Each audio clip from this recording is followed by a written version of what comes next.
You're listening to Trek FM.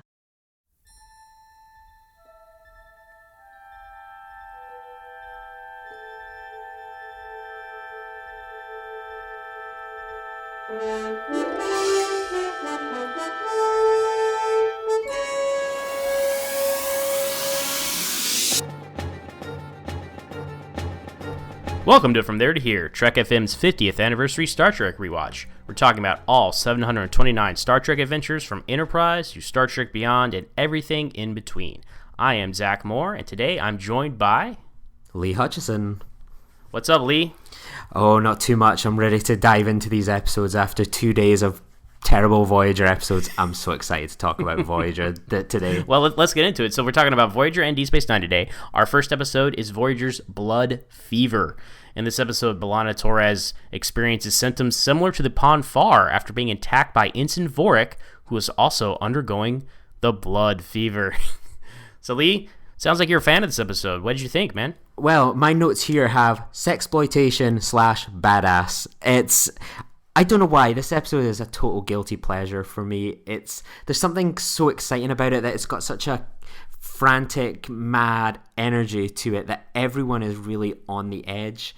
That I think it's really pushed forward by Roxanne Dawson's performance here. She's just fantastic. That you really sense that she's got this blood fever. That this blood fever is running through the episode. It's got like a pulse running through it that's just so exciting. It really feels like a kind of 80s like sexploitation action movie that you would get as part of like a double feature, or you can imagine Quentin Tarantino watching in his mansion on a Saturday night. There's just something about it that I really, really enjoy. It's got action, adventure, revelation.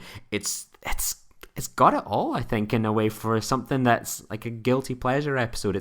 It's not up there with the best of them all, but it's goddamn fun.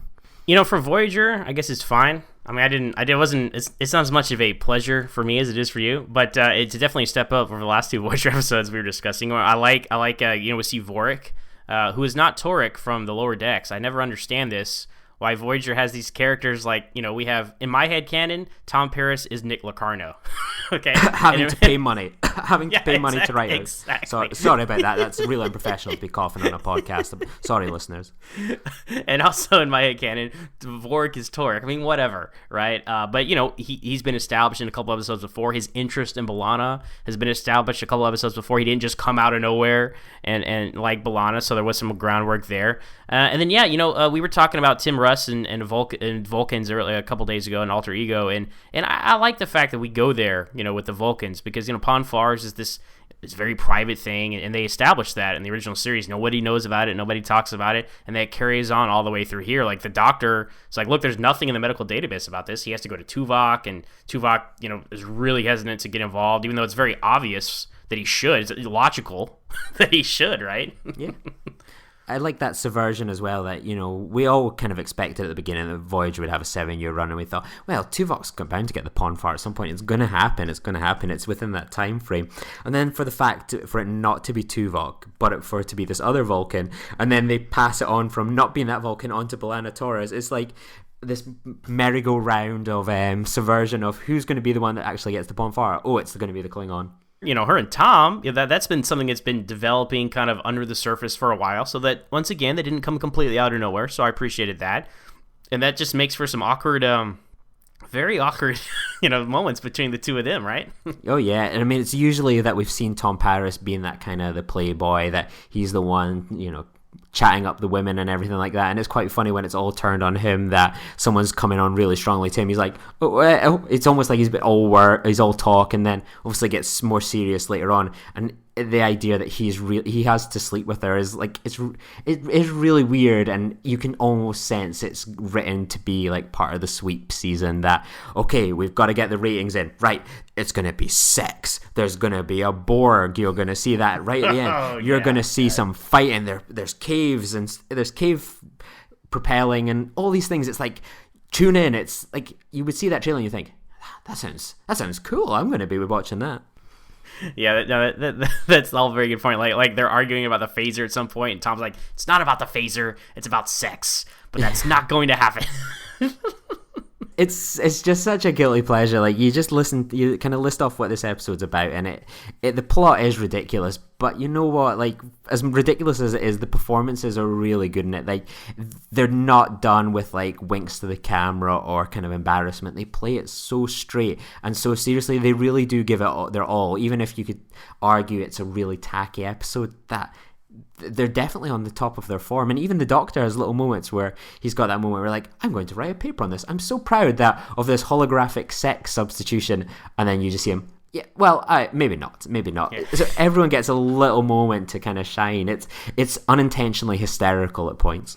That's a good point. I mean, I fall in the category of thinking this is tacky, but you know, you're winning me over on it, Lee, with your guilty pleasure enthusiasm. I'm liking it. Sometimes with like episodes of Voyager, like you know, it swings so well between like bad and good, and then you get an episode like this, you think it's pretty ridiculous. But when you've got so many episodes of Voyager which are straight-faced Nebula adventures, to get something like this that really plays on like kind of 80s exploitation, you know, you could even go further back. It's something a bit different, and I respect Voyager when it does do different. You know, even episodes like so many of them are safe. This one it's just a bit nuts, and that's pretty good for Voyager standards. Deep Space Nine, it probably would be much lower down, but for Voyager, it's up there for me. Yeah, you're right about the 80s exploitation. I can totally see like a Canon Films, you know, Blood Fever, you know, yeah. It's a tacky poster and all that. So, and I think that the fact that they've got, you know, someone that has starred in quite a few exploitation of the film, that they got Andrew Robinson, who plays Garrick, to direct that as well. I think you know, no matter what you think of the writing, I think it visually looks pretty great. You know, the cameras are really right there in the character's face, which is quite rare for Voyager. It's got that kind of very safe camera style. It's you know that we've seen with so much of Star Trek, like Next Gen and Voyager. With this, it's quite an intense visual style. It really is in there with the characters. It adds to the fever. Like it doesn't give you that space. It's suffocating, much like it is for Torres. So yeah, there's so many things on a fun, technical, guilty pleasure level that Blood Fever is a treat for me. Well, before we move on, we got to talk about, you know, the tag at the end of this episode, the Borg, right? What did you think of that, Lee? Yeah, look, I didn't expect Samuel L. Jackson to pop up at the end of the movie, so that was unexpected. But no, it was. I remembered at the time, like, it's the Borg, and like it's here we go, and you knew that the Borg were going to be in the next episode, so it was like this ultimate cliffhanger. You got this really fun episode, and then it was like, ooh, they're coming. And this was still at the stage hot of kind of first contact. You were like, I want more Borg. I'm really excited for this. And yeah, we'll find out tomorrow on From There to Here how we think of Unity. But yeah, it's a nice little tag. It's I liked it. I remembered that was in this episode. I was waiting. I was like, wait, is it at the end? And then there's like 30 seconds left. It's like, Captain, you better look at this. The Borg! Da, da, da. It's the classic sweep season. Show it in the last minute. Make sure they sit through all the adverts. It's sweep seasons all through this episode. Exactly.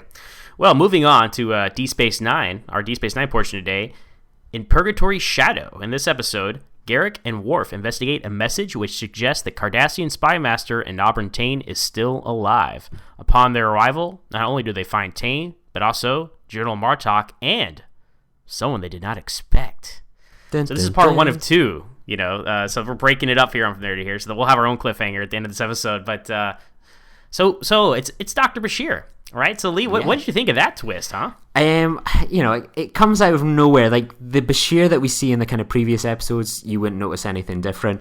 In this episode, the shapeshifting Bashir, and in the next episode, he really, like, I quite find him quite funny in a way that he's like Bashir, but he's almost been stripped of his personality. That he looks like he's just kind of walking around and he doesn't get jokes, and he's almost like, he reminds me of a serial killer in a way. Like he's just got that dead eyes that you can imagine he would have no problem suffocating someone with ease. I think it's quite a fun interpretation. I wish it had maybe been seeded a little better, but you know, these things sometimes are born out of last minute decisions, and I love this episode. Not ironically like Blood Fever. I love this episode. It brings together so many threads, and it really sets us up pretty much for the home run now for the series. Like it's huge, it's epic, it's the war is coming, the Dominion fleet are coming. Like you're watching this episode thinking, oh my god, what's going to happen next? They're through the wormhole. It's here. We've built up for this for 4 years. Wow. Yeah, I mean, it's not a season premiere, season finale, so you're not expecting these giant galactic changes to happen. And here we are, and that's Deep Space Nine style, right? In the middle of a season, anything can happen. And these are a great set of episodes. But, just to get back on Bashir for just a second, I thought about this for a while. I was like, okay, Bashir, I mean, I like how they got a crew member and they took advantage of the uniform change. So it was visually immediately evident to you, like, this guy's should have from put him before. in the TNG uniform really to mess with us. Really, like, where is this guy from, right? I was on my way to study frontier medicine at Deep Space Nine, and then I ended up here. Oh, that would have been sick. I mean, they more or less do that with Martok, though, right? Because we had met Martok before in a couple episodes, and obviously he had been revealed as a changeling, but we were never really sure when he had been replaced. But this episode establishes that, he had never met Worf. So the one we see in Way of the Warrior was a changeling. So I guess those blood tests the Klingons do don't work at all. They probably put probably the fact that it was his idea. He probably had like a blood pack or something just on his hand that he was going to cut through. It was something he probably picked up on a show one day or something. Like it's just so cool just to see these elements brought together and that all these kind of loose threads and like. It's what's going on with Zial. You don't want to stick around here. Like you take that as like they're off to war. Like you don't interpret that it's going to be something more significant. The plot line with Dukat, the plot line with the Klingon War, Martok coming back. I love seeing Garrick and Worf back together again after the incident in Broken Link. They're a really good pairing, and to see an Abrantane brought back into the fold, there's just so much going on. It's the ultimate payoff if you're a fan. You watch this episode and it's so appealing on such a multi-layer for the characters, for the plots. It's a classic. Yeah, and it balances everything well. Like, it's not just complete fan service. Like, it's all going somewhere. Everything serves a purpose. And like, hey, remember this guy? Here he is. Like, no, I mean, the whole, the Cardassian Romulan attack at the Founder's homeworld set off a chain of events and the ramifications of that. There's an Abrantane has been captured, and he sends out messages to Garrick, and it all makes so much sense. It all comes together. You look backwards and you say, oh, this is the logical continuation of what we have seen before. That's what makes it so great. And talking about Worf in the internment camp here, him and Martok start to bond, and that's something that lasts for the rest of the show too. And I really like the Jim Hadar here, played by James Horan, I believe. Yeah. Who played a different Jim Hadar in Hippocratic Oath, and he was also Future Guy on Enterprise. So he's just a very familiar Star Trek face, but. He's an interesting Jim Hadar, and as we meet more and more Jim Hadar, we have these interesting characters. They're not Borg, they're not mindless drones. They actually, yes, they're subservient to the Founders and the Vorta, but they have their own thoughts and agendas, and he becomes a more interesting character even so in the next episode here. So yeah, there's just so much to play with and to talk about that you could do an episode on this all on its own. Like, this is probably one of the most critical and important episodes of Deep Space Nine, and what a cliffhanger that was. What a cliffhanger. I just... if I hadn't seen part 2 before I'd seen part 1, I probably would have loved it even more the first time I saw it. The fact that it's that payoff that we've thought for years they're coming, then the kind of war with the Klingons kicked off. The idea that we've got all these ships coming through the wormhole, it's, oh my god, like, war is here, but we're about to get a big surprise. It's one of those classic cliffhangers as far as I'm concerned. And it's so sad because you see like the Defiant and the little Bird of Prey and the little runabouts go out there. Like, what are they gonna do? Like, you're gonna last 5 minutes if you're lucky against this Dominion fleet. And you're right. Like, how are they gonna get out of this one? Thank goodness this was not a cliffhanger like over summer. No, right? I mean that would have been best of both worlds style. Just a week in February, sweeps week, right? So. There you go, sweeps week, yeah. There we go. We'll add that to the drinking game every time sweeps is mentioned in the next 2 episodes. We'll be quite drunk by the end of our block. We should. All right, well, I think that's going to do it. To be continued, right? We'll get back to our next episode, the conclusion. Insert dramatic music here. But